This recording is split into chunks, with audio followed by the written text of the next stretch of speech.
Hello friends, welcome to நிறைய kitchen. இன்றைக்கி நம்ம கிச்சனில் சூப்பரான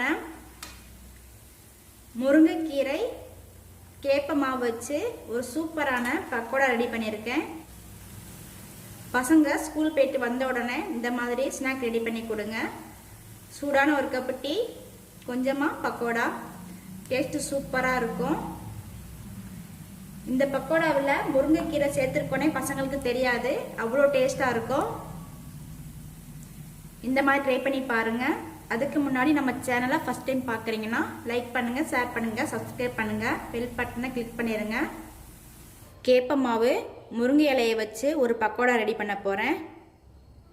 ஒரு மிக்சிங் பவுல் எடுத்துக்கோங்க. 2 பெரிய வெங்காயத்தை கட் பண்ணி வச்சுருக்கேன். கொஞ்சமாக கருவேப்பிலை போட்டுக்கோங்க, கொஞ்சமாக மல்லி இலை போட்டுக்கோங்க. 1 கப்பு கேப்ப மாவு எடுத்திருக்கேன். 1/2 கப் அரிசி மாவு எடுத்திருக்கேன், பச்சரிசி மாவு தான். முருங்கைக்கீரை 1 கப் எடுத்திருக்கேன்.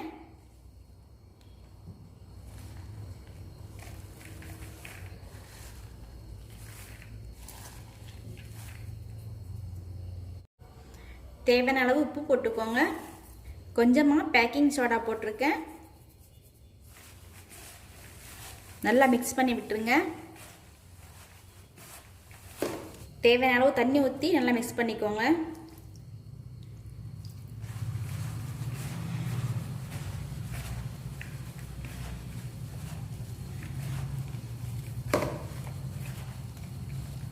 காரத்துக்கு தேவையான அளவு பச்சை மிளகாய் சேர்த்துக்கோங்க.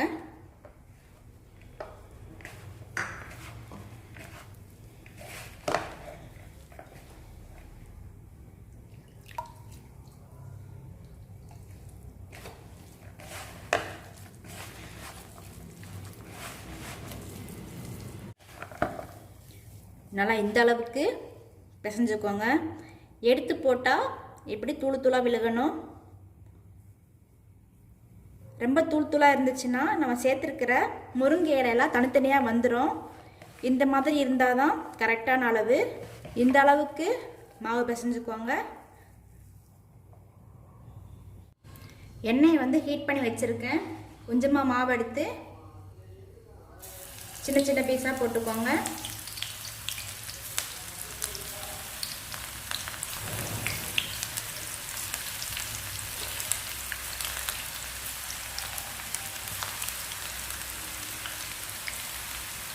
முருங்கை இலையை தனியாக பொரியல் பண்ணி கொடுத்தா பசங்க சாப்பிட மாட்டாங்க.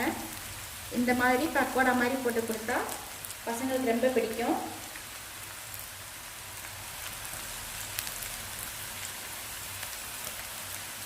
போட்ட உடனே மறு சைடு திருப்பி விட்டுருங்க, இல்லை கருகி போயிடும். அடுப்பை சிம்மில் வச்சு வேக வச்சுக்கோங்க.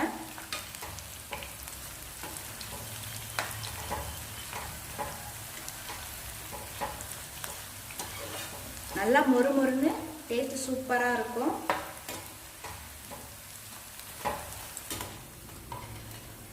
பக்கோடா நல்லா வெந்துருச்சு. இப்போ எடுத்துருங்க. நல்லா மொறு மொறுன்னு சூப்பர் டேஸ்டாக இருக்கும்.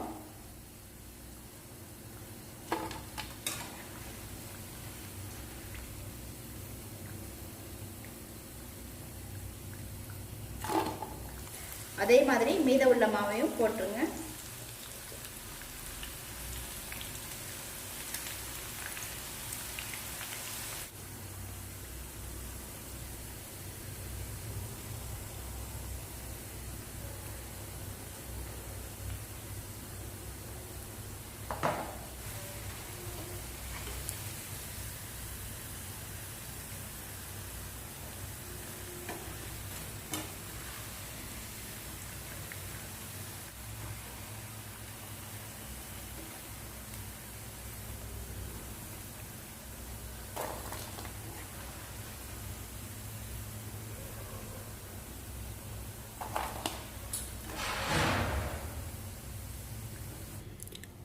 சூப்பரான மொறுமொறுன்னு ஈவினிங் ஸ்நாக் ரெடி ஆயிடுச்சு.